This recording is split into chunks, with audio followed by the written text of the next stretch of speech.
Jamuna Tira Vanachari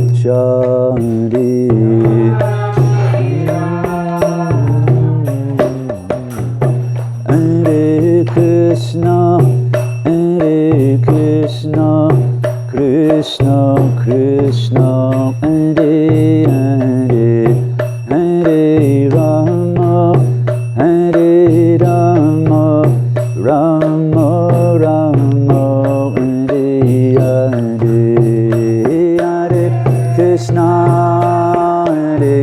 Krishna Krishna Krishna Hare Hare Hare Rama Rama Rama Rama Hare Hare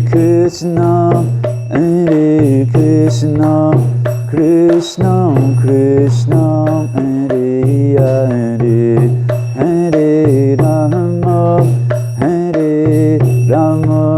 Rama Rama Hare Hare Hare Krishna Krishna Krishna Hare Hare Hare Rama Rama Rama Hare Krishna Krishna Krishna Hare Hare Hare Rama Rama Rama Hare Hare Hare Krishna Krishna Krishna Hare Hare Hare Rama Rama Rama Hare Hare Krishna Krishna Krishna Hare Hare Hare Rama Rama Rama Hare Hare Hare Krishna Krishna Krishna Hare Hare Hare Rama Rama Rama Hare Hare Hare Krishna Krishna Krishna Hare Hare Hare Rama Rama Rama Hare Hare Hare Krishna Krishna Krishna Hare Hare Hare Rama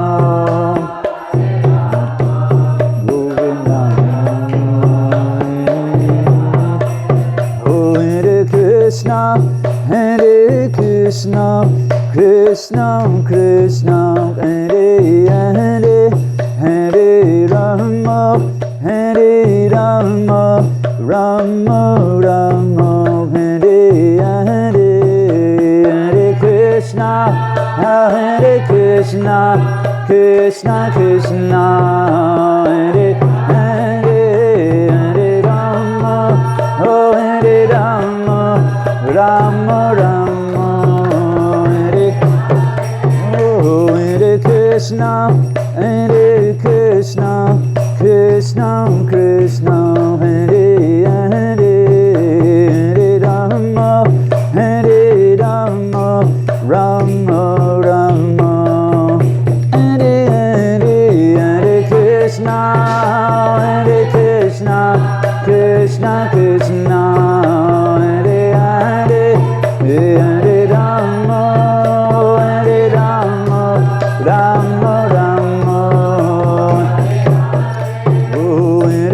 Krishna, Hare Krishna, Krishna Krishna, Hare Hare, Hare Rama, Hare Rama, Rama Rama, Hare Hare, Hare Krishna, Hare Krishna, Krishna Krishna, Hare Hare, Hare Rama, Hare Rama, Rama Rama. Jayo Prabhupada, Srila Prabhupada, Prabhupada, Jayo Prabhupada, Jayo Prabhupada.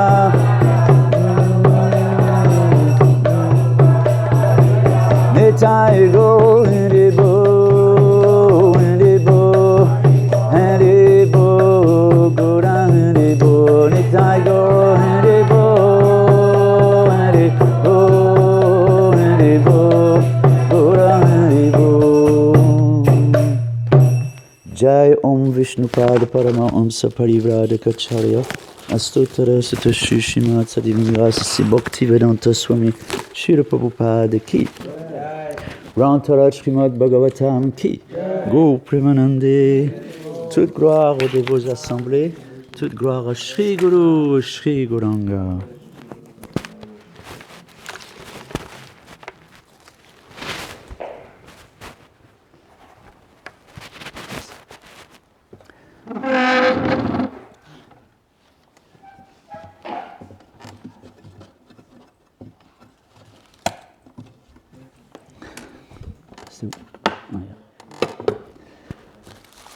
Donc nous reprenons la lecture du Srimad Bhagavatam, 8e chant, chapitre 10, nouveau chapitre que l'on va commencer aujourd'hui, qui s'appelle le combat des Devas et des Asuras. Donc nous reprenons au verset 1. Oui, 10e chapitre, premier verset du 10e chapitre, du 8e chant, pardon. Om Namo Bhagavate Vasudevaya.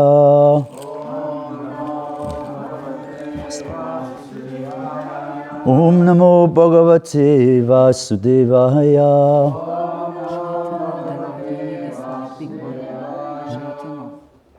As you like, yeah. But maybe we need for the vegetable. Om Namo Bhagavate Vasudevaya.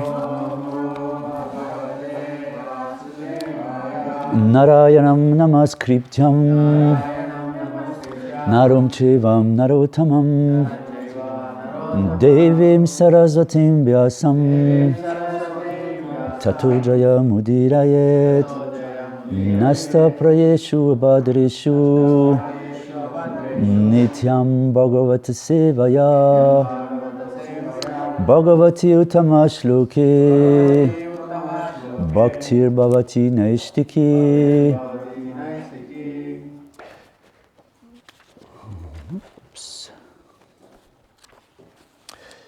Shri Shuka Uvacha Iti Danava Daitya Navindan Amritam Nripa Yukta Karmani Yatash Cha Vasudeva Paranmukha.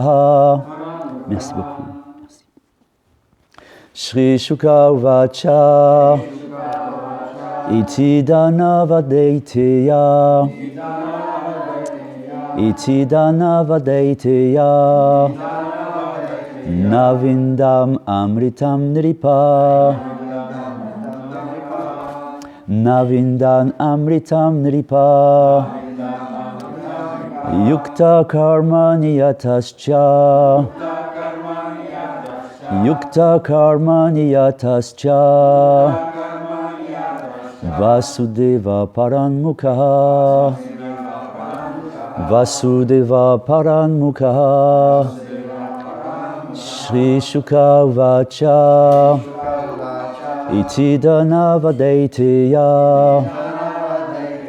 Iti Danava Daitya excusez-moi Navindan Amritam Nripa Yukta karmani yatascha Vasudeva paranmukha Iti danavadeiteya Navindam amritam nripa Yukta karmani yatascha Vasudeva paranmukha.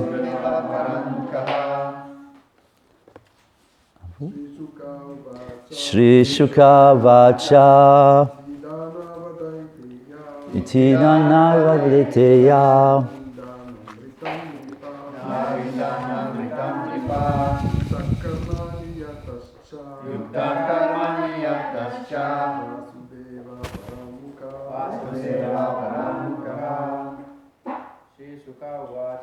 Shri Shuka Vacha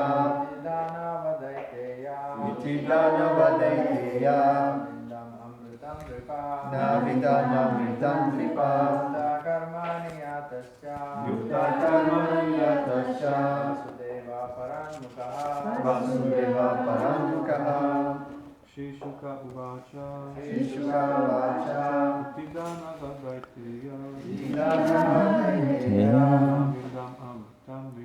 Navindan amritam nripa Yukta karmani yatascha Vasudeva paramukha. Mataji? Shri Shuka Vacha Iti danavadeiteya Navindan amritam nripa Yuktas karmani yatascha Vasudeva Paranmukha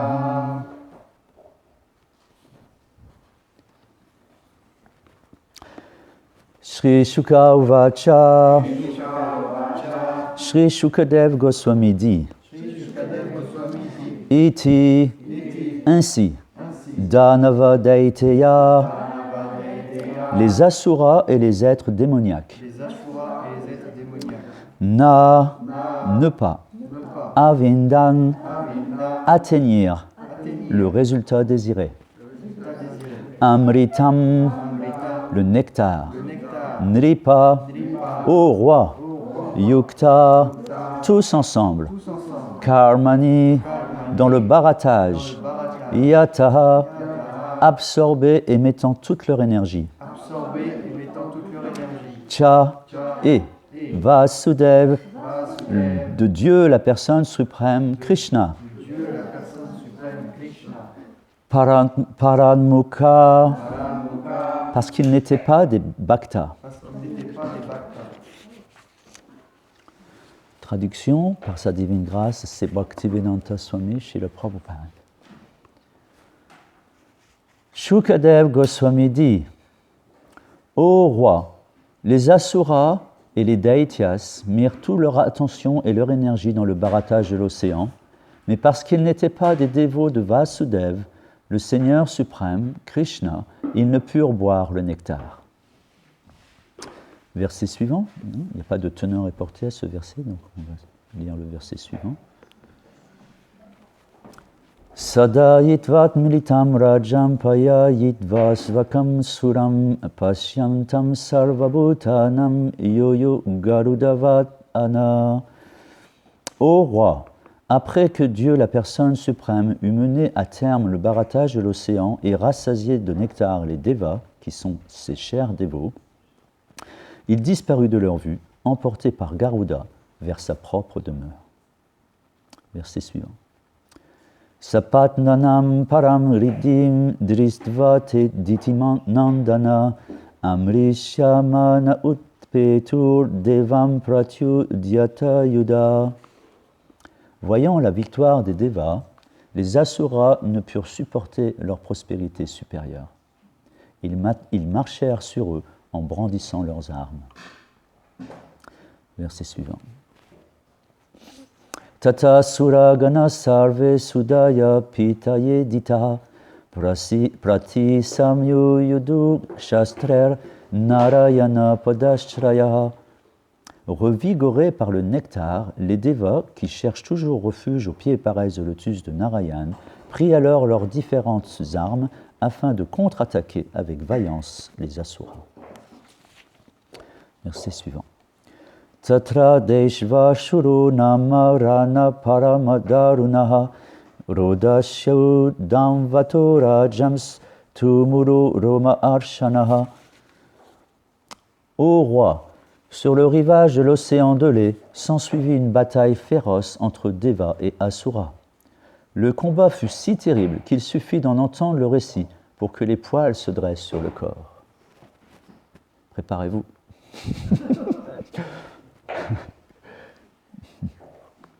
Tu comprends le français? You understand French? Maybe you can go there and she's going to translate.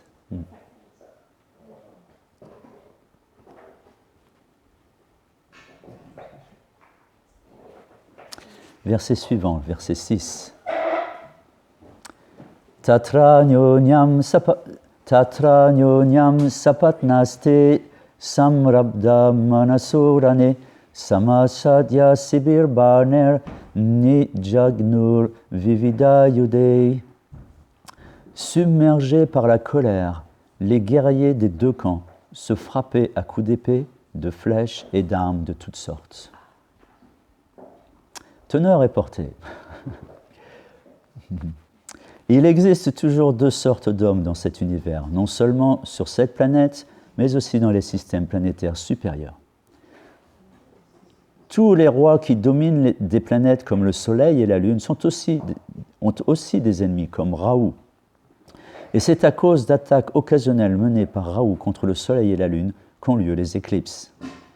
Le combat entre les Asuras et les Devas est perpétuel, et il ne peut être arrêté à moins que des deux côtés, les personnes intelligentes deviennent conscientes de Krishna.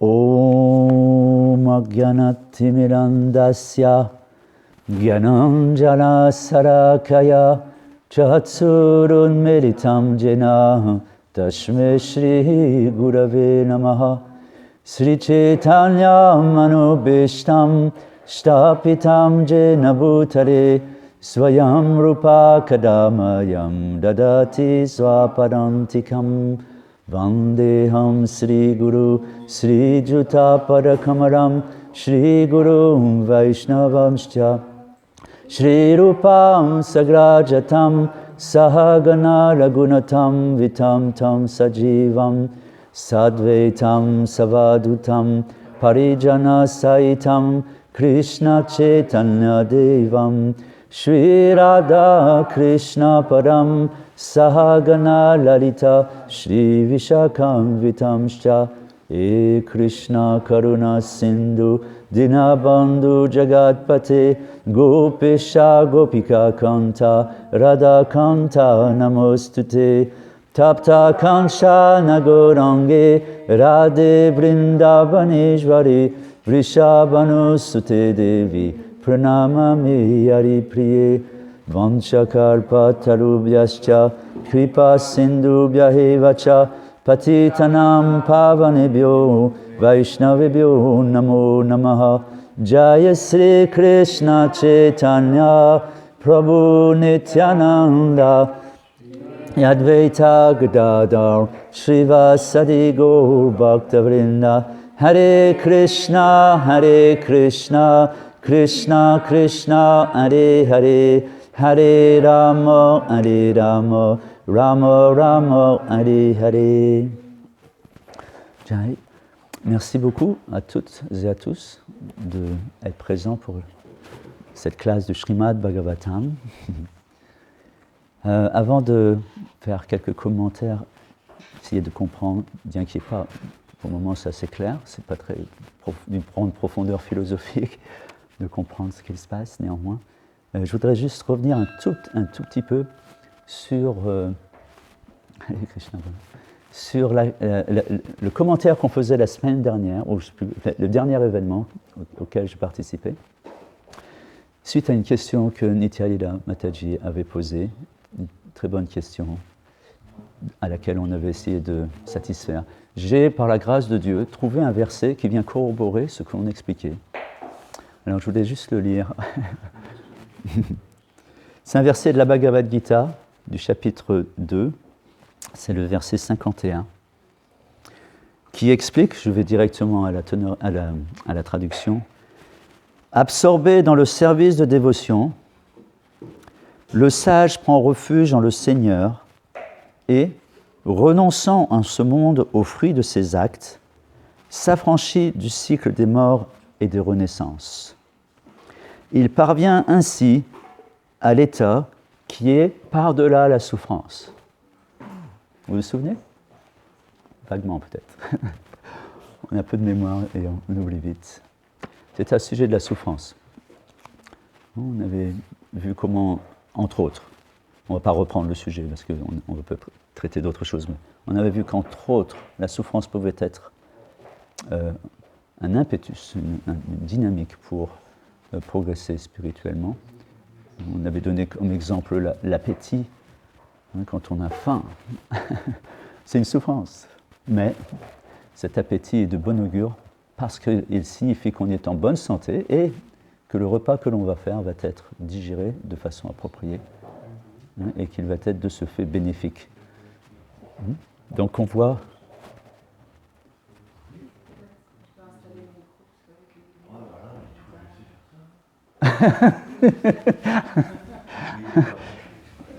Non.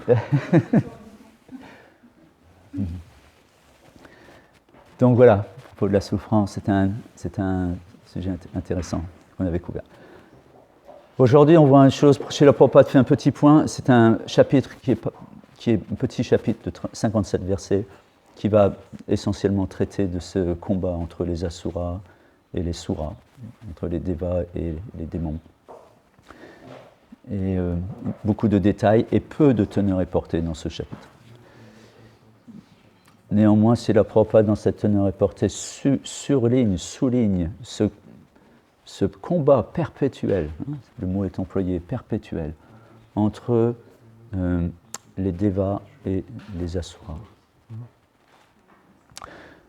Il y a un adage qui dit que tant qu'une seule conscience refusera de suivre Dieu, le mal trouvera son chemin.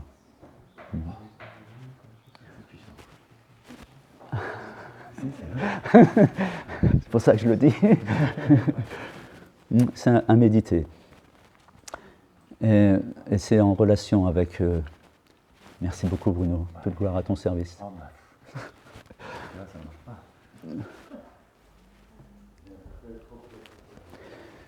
Donc voilà, tant qu'une seule conscience refusera de suivre Dieu, le mal trouvera son chemin.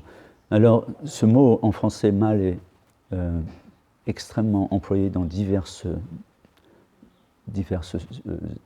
choses, dans diverses circonstances, dans diverses situations.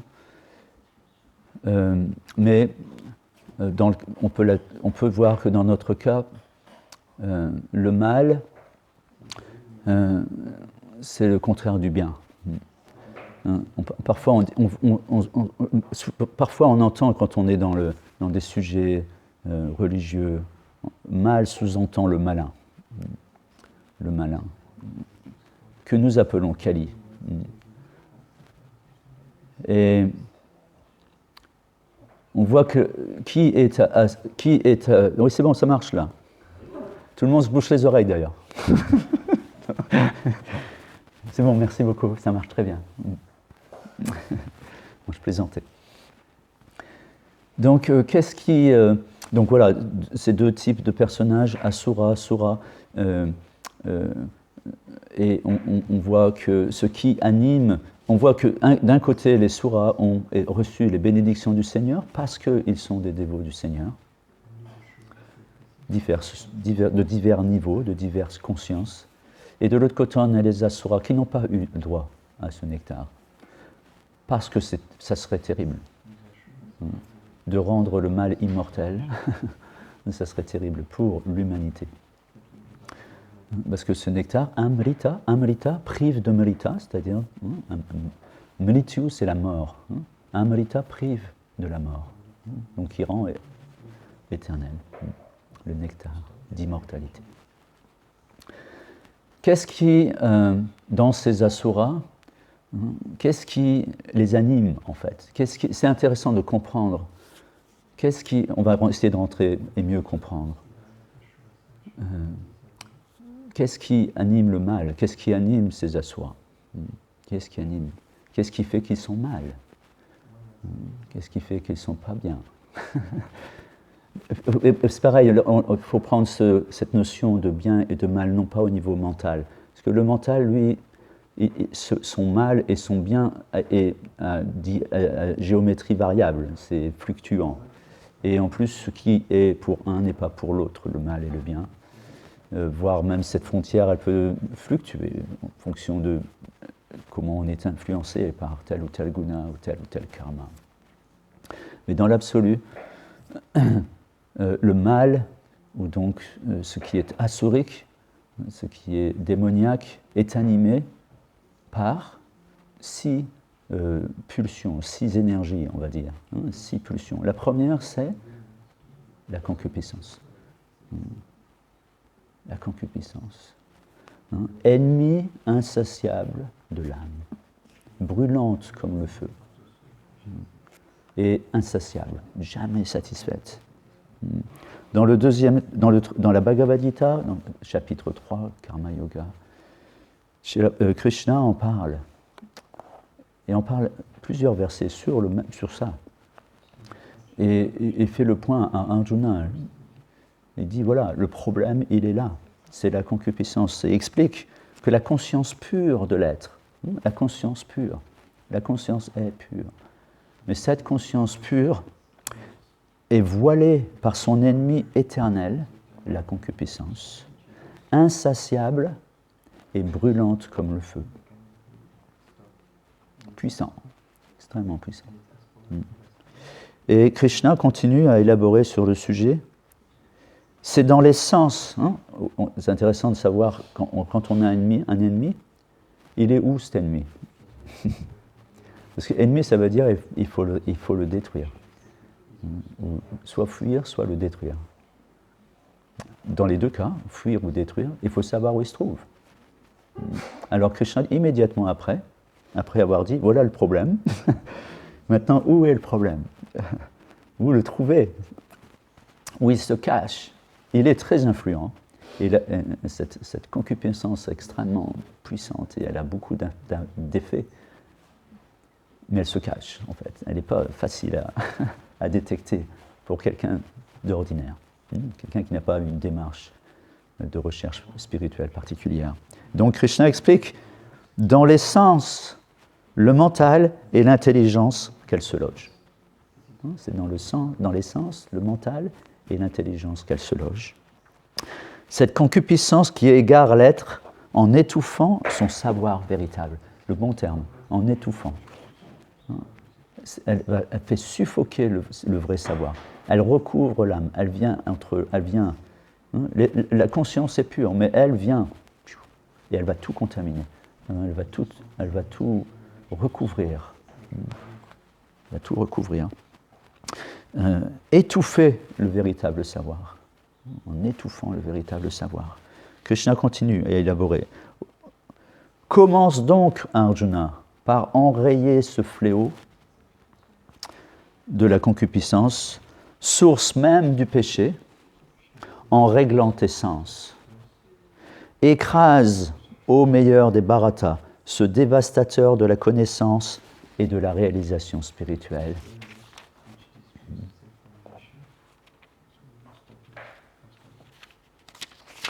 Et il va conclure, Krishna conclut, c'est la conclusion du chapitre 3. Te sachant ainsi au-delà des sens, du mental et de l'intelligence matérielle, maîtrise ta nature inférieure par le savoir spirituel, ô Arjuna, au bras puissant, et conquiert cet ennemi insatiable, la concupiscence. Donc voilà, Krishna, 4 ou 5 versets, il y en a un autre verset que j'ai sauté parce que moins direct, mais voilà, tout la fin du chapitre, toute la fin du 3e chapitre, c'est sur cet ennemi qu'est la concupiscence. Elle prend diverses formes. Souvent, on a cette tendance à penser que c'est dans l'acte sexuel que la concupiscence, c'est l'acte sexuel. Et ça, c'est sa forme probablement une des formes les très puissantes, extrêmement présente d'ailleurs, de plus en plus présente, insinuée dans les vêtements, insinuée dans toutes choses, les voitures, elle est partout, présente cette notion de rapport, ce rapport avec le sexe, en fait, cette concupiscence, cette forme de concupiscence. Mais elle a aussi, concupiscence a des formes plus raffinées, plus subtiles, et parfois insidieuses, et qu'on ne repère pas forcément. Mais toute forme de recherche de plaisir est une forme de concupiscence. C'est influencé c'est la même chose. D'ailleurs, Krishna ne parle pas du tout de sexe dans ces versets, il parle des sens et du mental, et de l'intelligence. Donc tout ce qui va affecter les sens on a vu, va affecter notre conscience pure. C'est quoi la conscience pure? C'est la conscience de Krishna. C'est cet éveil naturel en l'âme, on va le voir un petit peu plus loin après, c'est cette conscience de Dieu. Ça, c'est naturel à l'âme. L'âme, c'est sa position naturelle d'être consciente de Dieu, mais conditionné par la matière, soumis à l'illusion, assujetti à la concupiscence, esclave de ses sens et de son mental. Cette conscience pure est voilée et cette connaissance est étouffée. Puis prisonnier de cette manière. Mais ça, c'est qu'un ennemi. Il est puissant déjà. On en a vu déjà celui-là. Celui-là, il nous cloue au sol. Celui-là, il est vraiment puissant. Il y en a 5 autres.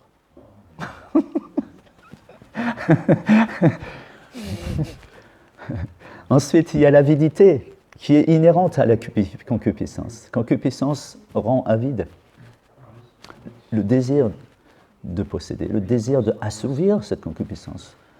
Le désir, cette énergie qu'on va mettre dans entreprendre, dans faire austérité, l'avidité est telle que parfois on fait des grandes austérités pour satisfaire un plaisir. On voit parfois dans les relations soi-disant amoureuses des personnages, par exemple le Taj Mahal, c'est le résultat de la concupiscence d'un homme pour une femme. 7e merveille du monde. Ça peut vraiment pousser loin. Engagé au service de Dieu, ça fait des cathédrales et des basiliques et des grands temples. Mais quand ça n'est pas le cas, ça devient le Taj Mahal. Ouais, c'est aussi l'emblème de la concupiscence. Blanc, effulgent, attirant, mais méfiez-vous. Méfiez-vous. Donc avidité, un de nos ennemis aussi, un ennemi assourique, un ennemi. L'envie, inhérent aussi, concupiscence, avidité, envie. Parce que l'autre, il a ce que moi je veux. Il a l'autre, il a richesse, renommée, beauté, sexe opposé, plein des opulences. Parfois, les opulences, ce n'est pas juste du sonnant et trébuchant, ce n'est pas sous forme d'argent, ça peut être sous forme de connaissance, ça peut être sous forme de beauté, sous forme d'aptitude. Même le renoncement, peut-être, c'est une opulence. Et si c'est matériel, si c'est fait pour la gloire, c'est encore une notion qui est matérielle et qui est ennemie de l'âme. Donc la concupiscence, l'avidité, l'envie, quand elle n'est pas satisfaite, l'envie, quand elle n'est pas satisfaite, la concupiscence, la colère. Un grand ennemi. Krishna explique aussi dans la Bhagavad Gita, au chapitre 2, je crois aussi, il explique tout ce processus qui mène à la colère, qui vient de la frustration. Pourquoi il y a frustration? Parce qu'il y a désir. Il y a désir et on n'obtient pas ce désir, alors il y a une frustration qui est là. Cette frustration, elle met en colère. Elle met en colère contre l'autre ou elle met en colère contre soi parfois. Clampin que tu es, comment tu as pu échapper à ça? Ça t'est passé sous le nez. Parfois on est en colère après soi. En fait, ultimement, on est en colère après Dieu. C'est une forme cachée, hein, c'est une forme détournée, une forme déviée de colère contre Dieu. Parce qu'au fond de nous, il y a une petite voix, la bonne conscience, qui sait ça, qui sait quelque part, c'est très éloigné. D'ailleurs, on parle parfois, tous ont fait cette expérience, même les gens qui n'ont pas de démarche particulière, qui ne recherchent pas Dieu ou qui ne recherchent pas la vie spirituelle, mais qui essayent un peu d'être vertueux, ils sentent en eux la mauvaise conscience quand ils font quelque chose qui n'est pas très clair. Hein? Ça leur donne mauvaise conscience. Ça, c'est l'âme qui envoie un signal. C'est pas la bonne voie, c'est pas la bonne chose. Il y a encore un petit peu de... on parle de mauvaise conscience. Se racheter une conscience. On parle souvent de ça, se racheter une conscience. Donc la colère. Et le quatrième ennemi qui grandit à vue d'œil, pratiquement parlant, suite à toutes ces activités impies, c'est l'orgueil. L'orgueil. Moi et encore moi. Alors pareil, il y a divers degrés. On va voir, on verra, et on peut voir déjà, en étant un petit peu introspectif, on analyse et on voit, il y a évidemment des choses très grossières de forme d'orgueil, auxquelles très souvent on a déjà mis de côté, on ne se fait pas avoir par un certain nombre de choses, mais il y a les racines qui restent là encore. Et on est critiqué, par exemple, critiquer autrui. Ça veut dire quoi? Ça veut dire, moi je suis bien. Si je peux voir en l'autre, je vois en l'autre ce qui est mal, ça veut dire que je pense que moi, ce mal n'est pas en moi. Alors je critique allègrement, parce qu'il est ceci, parce qu'il est cela. Moi qui suis si bien, moi je ne fais pas ça. Oui. Non, critique. Ça, c'est l'orgueil qui fait ça. C'est une forme... Et ça s'insinue aussi chez les spiritualistes.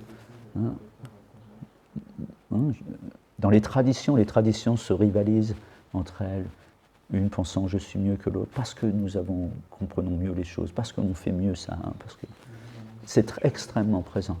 C'est un âge contaminé par ces notions, extrêmement contaminé par cela, et qui rend cet âge un âge lourd, parce que un âge de querelle, d'hypocrisie, un âge dur, un âge sombre. Et tout ça, ces 5 là que l'on vient voir, ces 5 attributs, viennent nourrir le dernier, qui est non des moindres. Tout ça, ça nous met dans quelle situation? Ça nous met dans l'illusion. L'illusion. Folie. Illusion en ce sens aussi, avec cette notion de folie. Pour le sage établi dans la conscience de Krishna, les êtres ordinaires, les êtres matérialistes, qui sont influencés par ces 6 ennemis de l'âme, c'est des fous, c'est de la folie. Le sage, lui, il est dans la raison, il est raisonnable, il est établi dans la sagesse. Et parce qu'il est cette conscience pure, cette conscience élevée, alors il voit, sans se faire prendre, évidemment, sans se prendre à la critique. Non, il comprend, il se comprend. Et parce qu'il a transcendé, il n'est pas affecté. Donc il ne va pas être dans les dualités, j'aime pas, c'est pas bon. Hein. Non, il n'est pas affecté par ça. Néanmoins, il voit les choses dans leur juste relief, telles qu'elles sont. Et pour lui, c'est un monde de fou. C'est la folie, illusion. C'est une folie. Une folie parce que ce n'est pas conscient de Dieu. Ça court dans tous les sens, simplement sur la base, moi, et mes sens, et mon mental, et ma concupiscence, et envie, et colère. Et ça fait un brouhaha matérialiste, tumultueux, dont le sage, il fuit. Il prend refuge en Dieu pour fuir ce tumulte, assourdissant. Des mentales qui grincent, et qui se frappent, et qui se cognent, et qui souffrent. Pour le sage, c'est déjà infernal. C'est infernal, ce monde matériel. Il est infernal déjà. Et c'est de plus en plus infernal. Infernal. Non, il suffit d'aller à Tours et c'est infernal. Évidemment, aller à Tours, faire une âme sans kirtan. Et tout de suite, on voit, c'est infernal. Parce que nous ne sommes pas dans cette démarche. Alors on peut déjà commencer à apprécier, mais peut-être on n'est pas établi encore dans cette pure conscience de Dieu. C'est une question de temps, ça va venir. Mais le fait de déjà avoir cette démarche, on est déjà dans cette adversité, hein, de vouloir de prendre conscience de ces ennemis qui nous empêchent de progresser spirituellement. Et de ce fait, quand quelqu'un ne favorise pas cet épanouissement spirituel, alors il est dérangeant, et rend notre progrès et notre existence spirituelle infernale, difficile. Sinon infernal, c'est peut-être fort, mais c'est une question de conscience. Plus on travaille sur notre conscience, plus notre conscience s'élève, plus ça devient difficile de tolérer.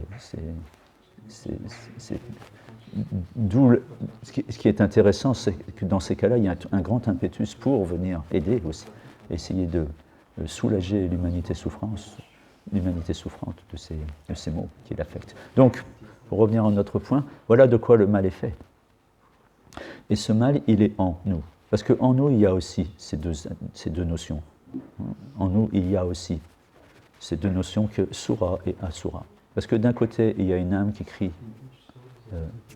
au désespoir. Et en même temps, il y a un mental fourbe et tordu qui réclame aussi son dû. Et voilà, il est là le bien d'un côté, donc le bon chien, hein, le bon chien, et puis il y a le mauvais chien de l'autre côté.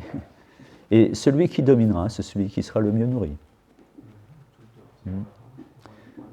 Tout simplement. Donc on a ce travail à faire d'être conscient du bon chien et du mauvais chien, et de faire attention à ne pas nourrir le mauvais chien qui, sinon, grandit en force. Il devient de plus en plus fort. Et quand il commence à aboyer avec toute la puissance qu'il a, l'autre, il s'écrase parce qu'il est minable. Il est dominé. Il est dominé par l'autre. Mais si on affame celui-là, pas forcément en cherchant à l'affamer lui, mais tout simplement en switchant sur l'autre, c'est-à-dire en nourrissant l'autre, et en ayant pour souci que de nourrir celui-là. N'ayant pour souci que de nourrir celui-là. Naturellement, on va moins nourrir l'autre, et l'autre va weakness, il va devenir faible, il va s'affaiblir. Et l'autre, notre bon chien, hein, notre sainteté va grandir en puissance. Naturellement. C'est simple dans un sens. La difficulté est dans le fait qu'on est esclave de la concupiscence. On est devenu dominé. Mais ce n'est pas sans solution. Hein, on peut voir, évidemment, mais c'est intéressant d'en prendre conscience parce que sinon on n'aura pas la bonne attitude dans notre démarche ensuite. En ce sens que, on voyait la semaine dernière, lorsque l'on souffre, parce que séparés de notre objectif. En l'occurrence, quand on est un dévot, notre objectif, c'est de retrouver notre Seigneur, Krishna, hein, et de pouvoir de s'unir avec lui. Hein, union avec l'absolu, yoga, bhakti yoga, hein, dans la dévotion et le service, par le service de dévotion. Et d'être séparé de cela, quand on a fait quelques petites expériences, ou ne serait-ce que de voir les expériences des autres, en l'occurrence des acharyas, comme ils en parlent, eh bien, on souffre d'être séparé de ce monde spirituel. Même si on n'en goûte pas encore toutes les rasas, néanmoins, on commence à en prendre, ça prend forme. Ça prend forme, ça se construit dans notre intellect, voire peut-être déjà dans notre cœur. Dans beaucoup de dévots, c'est déjà manifeste. Donc cette souffrance, elle est là. Et cette souffrance, encore une fois, on revient à ce point, ça peut être dynamique, en ce sens qu'on veut que ça s'arrête et on veut faire ce qui est nécessaire. Et plus quelque part on sera séparé, plus cette souffrance sera forte, plus on sera tonique, hein, plus on sera désireux et enthousiaste, hein, quelque part, enthousiaste à ce que ça change. On sera vaillant au combat contre ses ennemis. Parce que vous avez bien remarqué, Krishna, il ne donne pas de formule magique. Hein. Il dit combat. Et c'est pas qu'il faut, voilà, tu te mets dans un coin et puis laisse-moi, je vais régler le problème. Non, c'est pas ça. Non, c'est pas ça. Aide-toi, le ciel t'aidera. Parce que ça, c'est notre service. Le service de dévotion, il commence là, par régler nos problèmes pour Dieu. Évidemment, on va comprendre graduellement, se cognant régulièrement à ces difficultés de régler les sens, de régler le mental. On va graduellement, parfois il y en a qui vont très très vite comprendre que mon seul espoir, mon seul secours est en toi, Seigneur. Quelque part, c'est même vaniteux, arrogant de penser je vais régler le problème. Parce que ce n'est pas l'idée. Ce n'est pas pour cela que Krishna fait les choses de cette manière. C'est comme aux échecs, il a 50 coups d'avance. Parce que lui, il a une vision du jeu très éloignée, très globale, et c'est lui qui a fait le jeu. C'est comme les jeux vidéo. Les enfants, il y a des jeux de stratégie, les jeux de combat, différents jeux. Il y a un créateur derrière, il y a des créateurs, il y a une intelligence derrière. Alors on peut penser, quand on est immergé dans le jeu, qu'on tourne à 360 degrés et que c'est nous qui faisons l'avenir du jeu, faux, c'est organisé, c'est programmé. Il y a des limites à tout ça. De la même manière, ce monde virtuel qu'est le monde de l'illusion, ce n'est pas la réalité, c'est une virtualité, c'est virtuel. Ce n'est pas la réalité, c'est le monde de l'illusion. Il est faux ce monde, ce n'est pas notre vrai monde. Il est tangible, mais temporaire, et ce n'est pas notre monde, on n'est pas de ce monde. On est là temporairement pour prendre le leçon. C'est comme chez les chrétiens, on parle du purgatoire. Et souvent, les gens ils pensent, avant d'aller au paradis, je devrais aller au purgatoire, je ne sais pas où ça se trouve, mais je devrais y passer. Mais ils sont déjà dedans. Et on est dedans. Là. C'est là qu'il faut réformer, c'est maintenant qu'il faut changer. On est dedans. Et tout est fait pour. Tout est fait pour. On pourrait penser, mais pourquoi toutes ces difficultés ? Pourquoi faire les choses si compliquées ? Mais ce n'est pas compliqué. C'est fait pour que l'on change, pour qu'on devienne Trinadapi Sunichena Tarorapi Saishnuna Amanina Manadena Kirtaniya Sadahari. C'est fait pour. Et si on se cogne contre la glace, le miroir, pas le miroir, mais la vitre, parce qu'elle est très propre, alors, parfois on se prend la porte du magasin, parce qu'ils n'ont mis aucun repère, ou ils n'ont pas encore mis les repères, alors on ne voit pas qu'il y a... Et on se cogne contre la vitre qui est trop propre.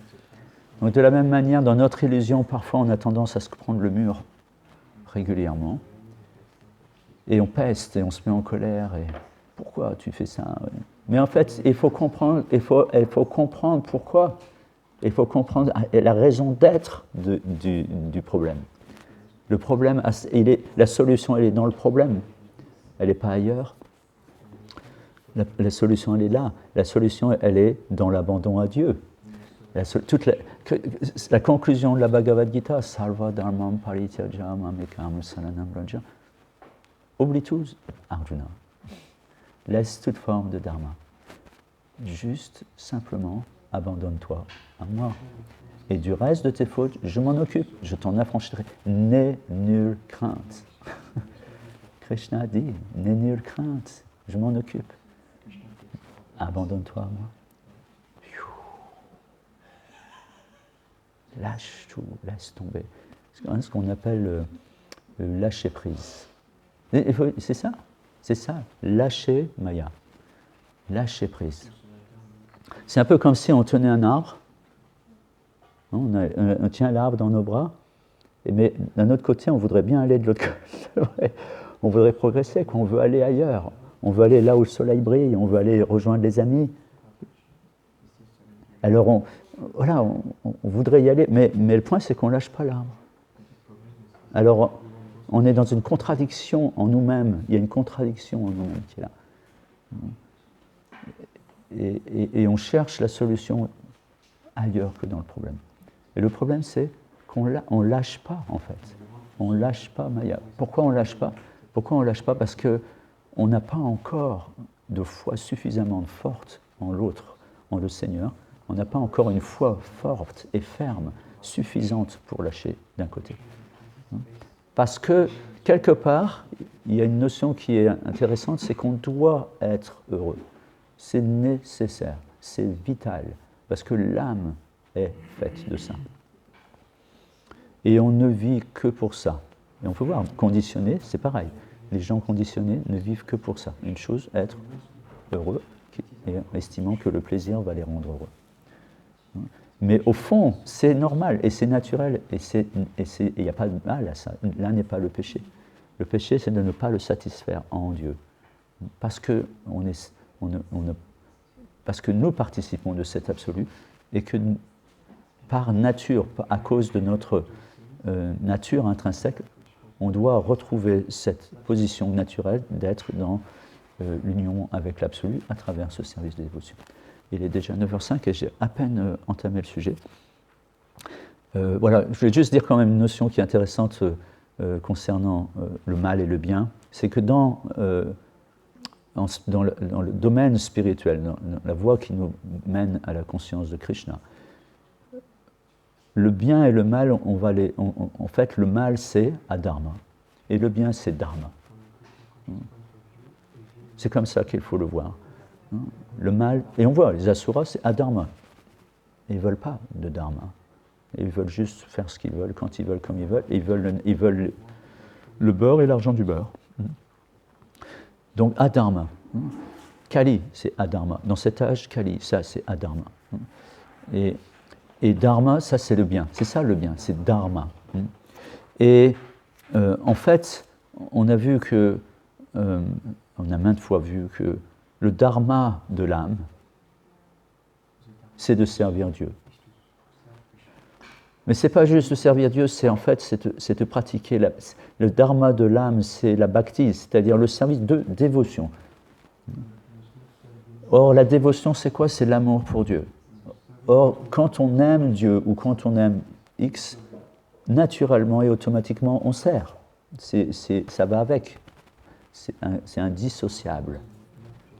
C'est ça la bhakti. La bhakti, c'est ces deux notions en une. Aimer Dieu. En fait, donc voilà, le dharma de l'âme, c'est d'aimer Dieu.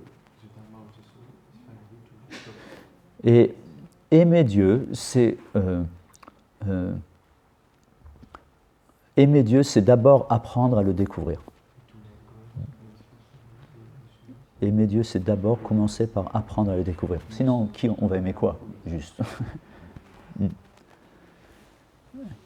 Et ce qu'il faut découvrir, en fait, et ce que Krishna dit dans le 12e chapitre de la Bhagavad Gita, à maintes reprises, plusieurs fois il le dit en fin de chapitre du 12e chapitre de la Bhagavad Gita, il dit une chose très importante, et ce que l'on doit découvrir, mais réellement, ce qu'on doit ne plus découvrir juste dans les livres, qu'on doit découvrir réellement. Découvrir que en fait, on est cher à Dieu. Il le dit, mon dévot, il m'est très cher. Celui qui, il m'est très cher. Celui qui, voilà, prêche mes gloires à mes dévots, par exemple, il m'est très cher. Donc voilà, lorsque l'on comprend que l'on est cher à Dieu, alors déjà ça commence à être intéressant et on va être plus facilement enclin à donner du temps, de l'énergie à Dieu pour développer notre relation avec lui, qui passe par le service, par des échanges, chanter ses gloires, chanter son nom, c'est servir à Dieu. Et lorsqu'on le fait avec dévotion, non pas juste comme un devoir ou comme un... Quand on le fait avec dévotion, on met un élan, une notion d'amour et de dévotion, au moins vouloir se rapprocher de lui, l'appréhender, le toucher, au moins ne serait-ce que, sinon le toucher physiquement, en tout cas le toucher par notre service, par notre attitude, par notre dévotion. Alors Krishna va immédiatement, rapidement, en tout cas sûrement, va réciproquer et la relation va naître, une relation peut-être très sommaire dans un premier temps, mais graduellement va se mettre en place. Et ça va nourrir beaucoup l'être et surtout ça va affermir sa foi. La foi se nourrit d'expériences heureuses. Après on devient fort.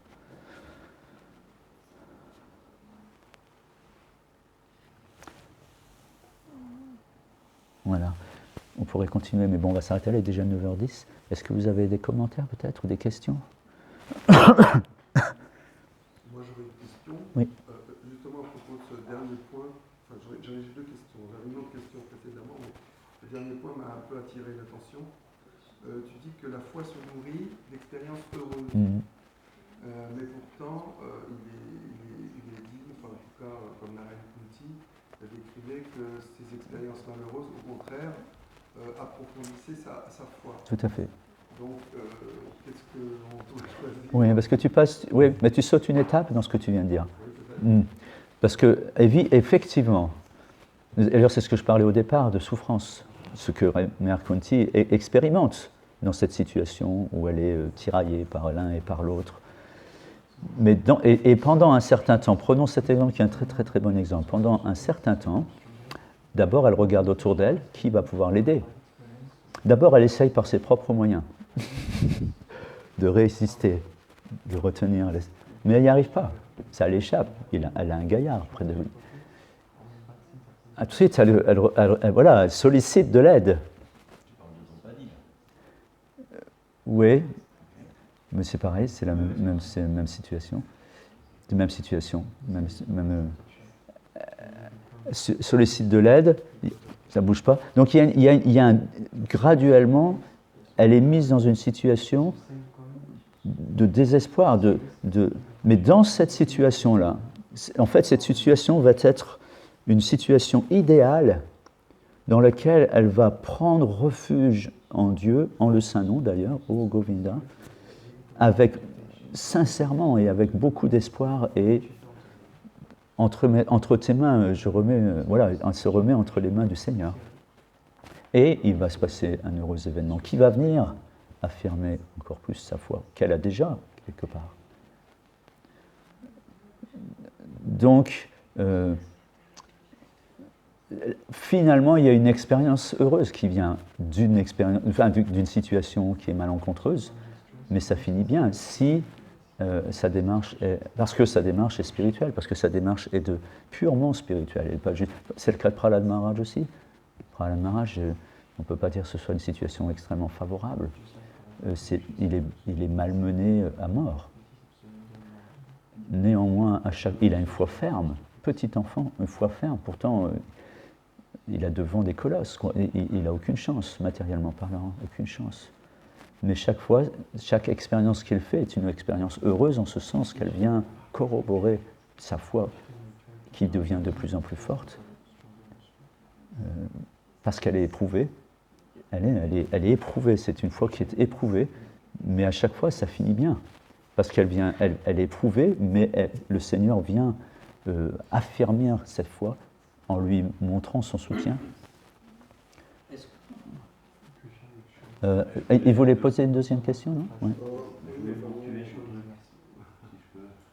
Oh, Non, oh, c'est ouais. vrai que c'est important là, parce qu'effectivement, la reine Kunti, elle déclare que ces misères qui s'enchaînent sont la base de sa prise de refuge. Hein. Et indépendamment même du résultat, qu'il soit bon ou mauvais, c'est constamment les misères qui s'enchaînent qui lui permettent de prendre constamment refuge. Aussi. Oui. Donc moi ce que je note là-dedans, Mais là, attends, juste, là n'est pas, là on a des misères qui sont matérielles, c'est pas des misères, il faut pas tout confondre. Par contre, le résultat, parce que ils sont des dévots de Krishna, alors il y a une manifestation divine qui apparaît, au moins dans leur cœur, et qui vient affermir leur foi. ce que je note pour la reine Kunti, c'est qu'elle appartient à ce genre de dévots qui passent par la douleur pour accéder à Krishna, mais on sait qu'il y a plusieurs façons d'accéder à Krishna, et grâce à Mère Kunti, pour tous ceux qui souffrent dans ce monde, voilà un canal, voilà un exemple. Ah, je peux donc souffrir et accéder à Krishna. Bien oui. On sait qu'il y en a, que ce soit... Il y a aussi ceux qui sont curieux, hein, si j'ai compris, il y a ceux qui cherchent la richesse. Donc il y a dans le Bhagavatam un exemple pour chacun d'entre nous qui pourra alors se dire ah, je vais prendre refuge de Mère Kunti pour pouvoir, grâce à son exemple, accéder à Krishna. Mais c'est peut-être pas l'exemple de tous les dévots. Moi, c'est ça que je note, c'est que grâce à la multiplicité de dévots qu'on est et l'énorme éventail que propose le Srimad Bhagavatam, on va pouvoir trouver ce qui nous correspond à certains moments de nos vies, à certains moments de nos journées même. Il y a toujours une relation. Difficile, qui que l'on soit ou quoi que l'on fasse, et peu importe notre approche, d'échapper à la souffrance du monde. Ah, bien sûr, bien sûr. Ça va être difficile, hein, sachant que la naissance, on ne peut pas dire que ce soit très gratifiant, la maladie, la vieillesse et la mort. Donc c'est difficile d'échapper à ça, c'est une contingence du monde, elle a sa raison d'être. Et le faisant dans la conscience de Krishna, Krishna va aider son dévot, il le dit, et jamais tu peux le proclamer avec force, mon dévot ne périra. Et ça, c'est de faire cette expérience-là, de pouvoir le faire par la grâce de Dieu, c'est-à-dire suite à notre attitude sincère et honnête. Si on peut faire cette expérience, ça a vraiment affermi beaucoup la foi. Même si voilà, on est peut-être amené à devoir encore traverser des épreuves. Beaucoup de dévots, c'est pas facile pour beaucoup de dévots. Sanatana Goswami, il était malade au point de vouloir se suicider. On ne peut pas dire que Haridas Thakur a une vie vraiment très paisible, battu à mort. Hein. Qu'est-ce que tu voulais dire? Oui, je pensais à une chose, c'est que la foi, pour un néophyte, elle peut s'alimenter justement de bienfaits. Oui. C'est ce qu'on appelle la piété. La piété. Voilà, j'ai perdu mon portefeuille, je vais aller mettre un cierge à Saint-Antoine de Padoue. Et j'ai retrouvé mon portefeuille, ça a affermi ma foi. Donc il y a différents degrés, effectivement, de foi. Mais c'est un début et c'est un bon début. C'est un bon point, oui. Le deuxième point disons qu'on n'a pas vraiment abordé, et qui me pose un petit problème de compréhension, et dans la teneur et portée de Srila Prabhupada, parce qu'il dit que le combat entre les démons et les dévas est perpétuel. Et il ne peut pas être arrêté à moins que les personnes intelligentes des deux côtés prennent la conscience de Krishna. Comment c'est possible qu'on puisse attendre des asuras qui prennent la conscience de Krishna? C'est pour ça que c'est perpétuel. Pour que ça s'arrête. Donc, je ne comprends pas ce qu'a voulu dire Srila Prabhupada. Il le dit parce que c'est une réalité. Si ça pouvait être ainsi, alors les choses s'arrêteraient. Mais on voit que ce n'est pas ainsi et que les choses continuent. Mais ça serait la solution, mais c'est une solution qui ne semble pas être. Ça fait des milliers et des millions, ça dure depuis des temps immémoriaux, et ça continue. Donc ça veut dire ça ne se fait pas. Mais si c'était comme ça, ça changerait. Mais bon, là, ça ne se fait pas. Mais il semble qu'on nourrisse le mauvais chien, quoi. Vous m'attachiez? Ouais.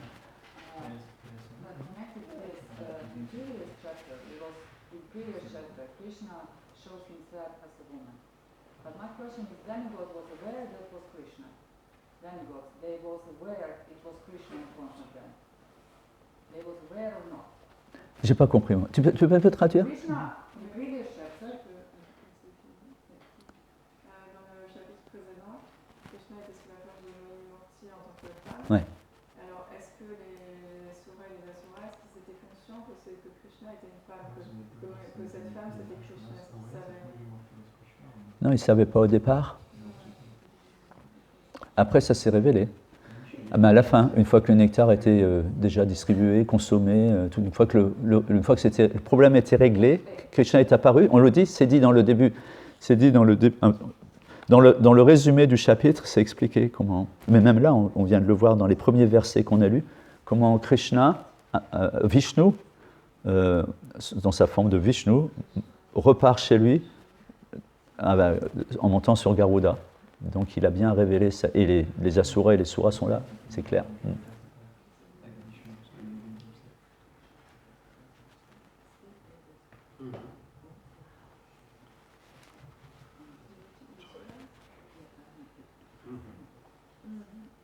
C'est bon ou il y a... Elle demande,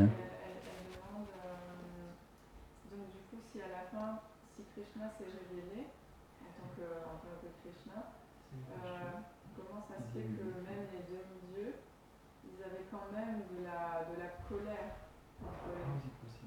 De la colère contre Krishna, contre Vishnu? Il n'est pas en colère contre les autres, contre eux. Non, mais dans le verset 1, effectivement, il est question, les Asuras et les Suras, les Devas, ils sont en colère tous les deux, les uns contre les autres. Oui, pas contre Krishna. C'est Pas. marqué qu'ils sont dans la même colère. C'est marqué qu'ils sont dans la même colère que les Asuras.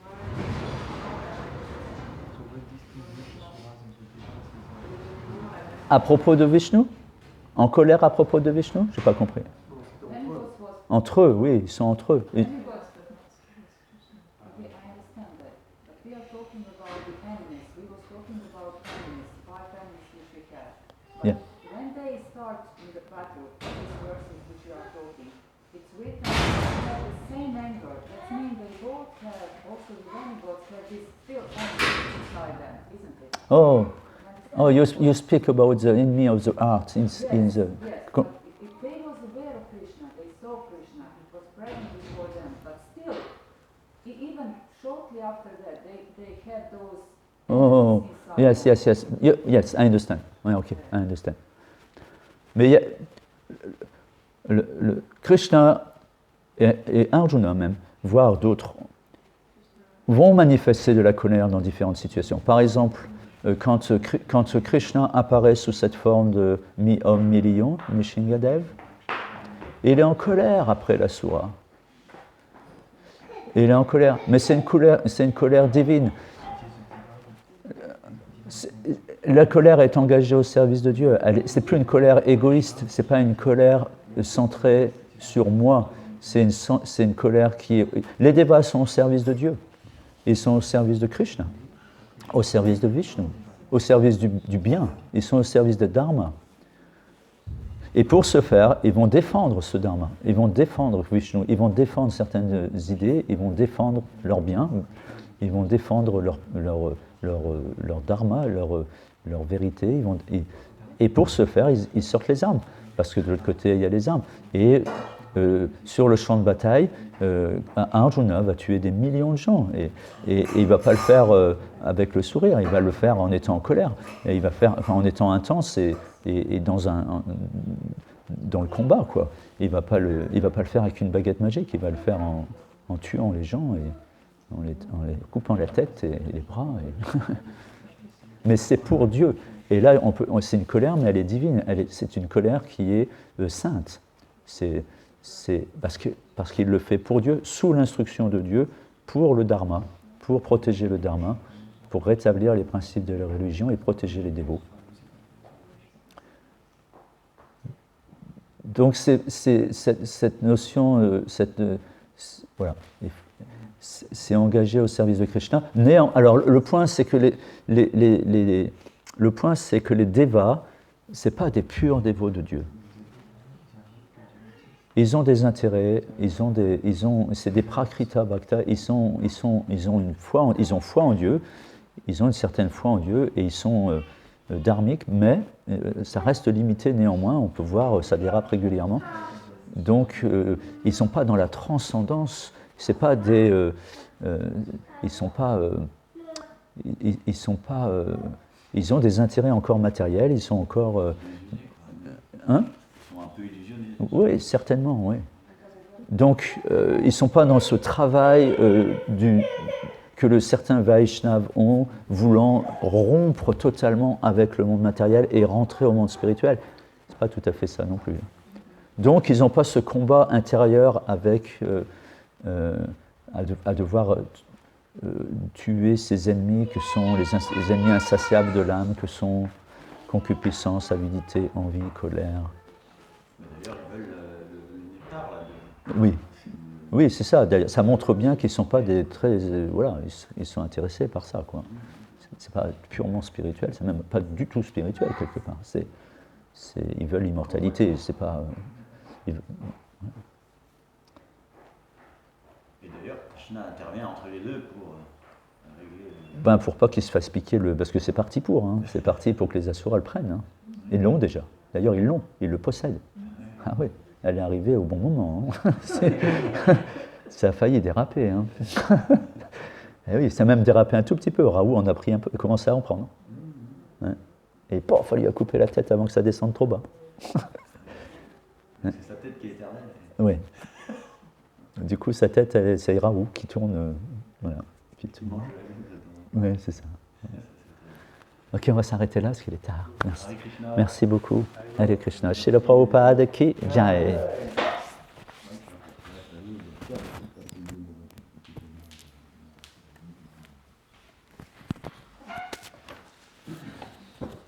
Gloire au dévot qui essaye de comprendre.